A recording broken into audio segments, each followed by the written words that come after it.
Fox 54 verifies all your burning questions about everything from the price of pennies to what happens if you miss jury duty. Here's what we checked out this week.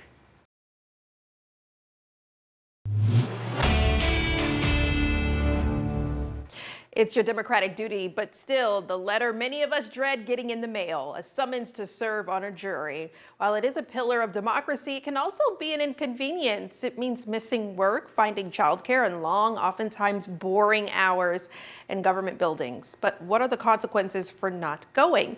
Is it a crime in Alabama? Let's verify. Over the weekend, we interviewed a traveler whose flight out of Huntsville International was delayed as a result of the government shutdown. They were in a hurry to get home. They have 2 young daughters and who had school today, and the mother had jury duty. Which got us thinking, what happens if you miss jury duty because of something completely out of your control, like your trip home getting delayed because of flight cuts? Is it a crime to miss jury duty in Alabama? We verify.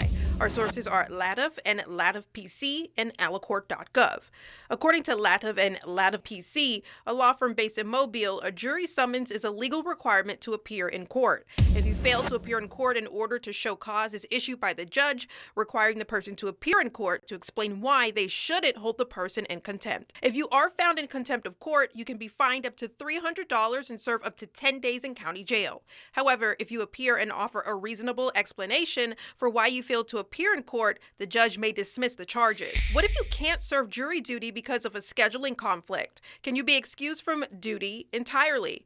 No, the state of Alabama has no exemptions from jury service. You can request a postponement to a later date, but you cannot be made exempt from jury duty. What qualifies as a legitimate reason for postponement? The Alabama Code provides specific grounds under which a prospective juror may be excused from service, which are categorized into 3 main areas: undue or extreme physical hardship. Certain physical conditions can incapacitate a person, making it impractical to participate in jury service. This includes situations where serving would exacerbate an existing illness, but these claims must be substantiated with appropriate documentation such as medical records or a written note from a doctor. Financial hardship. This includes scenarios where jury duty would result in significant financial strain, such as the inability to pay for essential needs. However, absence from work does not itself constitute financial hardship. You must provide documentation to support these claims. Public necessity. This category encompasses situations where a person's role is critical to public safety or welfare, such as emergency workers. But there is a certain protocol you must follow to be dismissed under these exemptions. You have to submit a formal request to the court, along with relevant documentation supporting your claim in advance of your scheduled appearance. Even if your request is approved, this does not mean you're permanently exempt from serving. It only applies for up to 2 years, after which you may be called upon for service again. So, we can confirm that yes, missing jury duty can be a crime if the proper procedures are not followed before or after your missed appearance. Ultimately, it is largely left to the discretion of the judge whether your excuse is valid. If you have something you want us to verify, text us at 256-382-2692.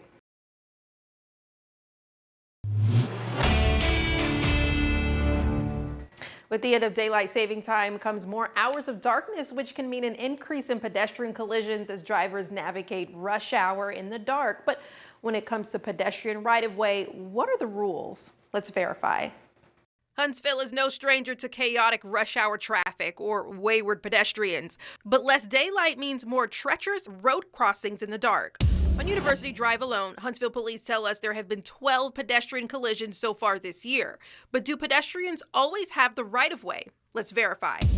Our sources are Alabama Law and Sergeant Chris Jackson with the Huntsville Police Department. According to the Code of Alabama, when traffic control signals are not in place, the driver must yield to a pedestrian who is crossing the road within a crosswalk. However, someone crossing a road at any point outside of a marked crosswalk or unmarked crosswalk at an intersection must yield the right-of-way to a vehicle. We asked Sergeant Chris Jackson with Huntsville Police Department to explain.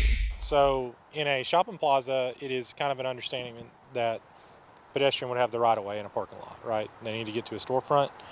However, on the roadway, you have to cross legally, and you have to cross where it's marked crosswalk, and you have to wait on the signal for you to actually cross. We also asked Sergeant Jackson how it's determined whether the driver is at fault should a pedestrian collision happen. So it comes down to a lot of different factors. A lot of it's going to come down to what that scene is telling us and the interviews between the parties that were involved. Time of day is also going to be important. A lot of, about 50% of the accidents that we have involving pedestrians happen at night. Unfortunately, a lot of those pedestrians that are struck are wearing very dark clothing. They were crossing in a part where they weren't supposed to be. But there are other factors that are going to be at play that could make a motorist liable. So we can verify that no, pedestrians do not always have the right of way. Sergeant Jackson shares some tips for drivers and pedestrians to avoid these tragic accidents when possible. Obey the law at all times. If the speed limit's 45, go 45. If you shouldn't be on your phone, don't be on your phone. As long as you're eliminating distractions, you're scanning the roadway, and you're operating safely motor vehicle, your chances go down a lot. The pedestrians, on the other hand, this is where the shared responsibility comes in. On these large thoroughfares, University Drive, the Parkway, places like that, you need to go to an intersection where you can legally cross the road. This year alone, we've had 3 people get struck underneath the pedestrian walk bridge at University Drive. So use the walkways, use the crosswalks, wait, even if it means walking a couple hundred feet up the road, adding a couple more seconds to your travels to make sure that you got there safely.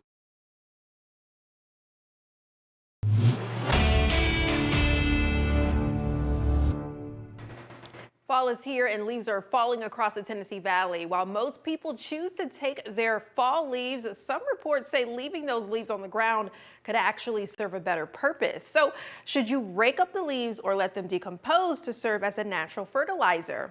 Let's verify. It's a time of year many of us dread, when all the trees in your yard begin shedding their beautiful leaves, which collect on your carefully maintained grass, which you then have the grueling task of raking up. Or do you? When the leaves start to fall on your lawn, should you break them up or keep them on the ground? Let's verify. Our sources are Davey Tree Services, Ankit Singh, and Kate Garland with the University of Maine and the National Audubon Society. Matt Batts with the Davey Tree Charlotte office says when it comes to leaves falling, they can act like a fertilizer if you keep them on the ground. Their natural decay kind of acts as a fertilizer, so that's going to help those trees. It's also a habitat for animals and pollinators and all that stuff. According to Ankit Singh with the University of Maine's Horticultural Sciences Department, this organic approach improves soil structure and enhances its ability to retain moisture and resist compaction, fostering a healthier lawn ecosystem. The National Audubon Society also says the leaves are important because when they rot, they enrich the soil, which provides places for bugs and birds to forage for food. However, there are times you'll want to rake them up. You don't want to have leaves all over your grass, especially after we aerate and seed, because then the seed's not going to germinate. So you need to rake up those. Bat says to put those leaves at the base of the trees or in the places where there is mulch instead. Sending your bagged leaves to landfills also leads to environmental problems. In landfills, organic matter like leaves often deprived of oxygen, causing it to break down and release methane, a potent greenhouse gas. By letting leaves decompose naturally in your yard, you reduce the volume of waste sent to landfills and limit your household's carbon footprint. And if you want what's best for your lawn health, leaving your leaves actually boosts your grass. According to Kate Garland, a horticulturalist at the University of Maine, lawns can thrive under a moderate layer of leaf cover during the winter, boosting the health of your lawn for seasons to come. So we can verify that no, you don't need to rake your leaves. By leaving fall leaves in your yard, you're not just being lazy, you're actually helping the environment and prepping your lawn for beautiful spring and summer.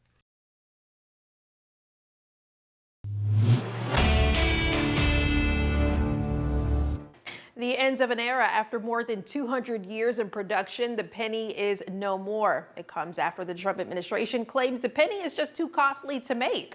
But is that true? Let's verify. The last time a coin was discontinued in the U.S. was in 1857 when half-cent production stopped. It was after the Coinage Act of 1857 was passed, deeming the copper coin's value too low to continue producing. Today, penny production was halted for the same reason. It costs more to make than it's worth. But is that true? We verify. Our sources are the U.S. Mint and the Federal Reserve. Here's what we found. The Common Sense Act was introduced earlier this year, directing the Treasury Department to stop producing the 1-cent coin within 1 year of the bill's enactment. President Trump wrote on Truth Social, quote, far too long, the United States has minted pennies, which literally cost us more than 2 cents. This is so wasteful, end quote. According to the U.S. Mint, they lost $85.3 million in the 2024 fiscal year on nearly 3.2 million pennies. Pennies are made primarily of zinc, 97.5%, and just 2.5% copper plating. As of today, zinc costs approximately $1.4 per pound, while copper costs just over $5 a pound. This breaks down to 4 cents per penny. In comparison, the nickel costs nearly 14 cents to make and distribute, the dime costs nearly 6 cents, and the quarter costs about 15 cents to produce. So, we can verify that yes, pennies do cost more to produce than they're worth, but it's not the only coin costing the U.S. money. The nickel also costs more to produce than it's worth. So is it next? Maybe we'll find out, but if you have something you want us to verify, text us at 256-382-2692.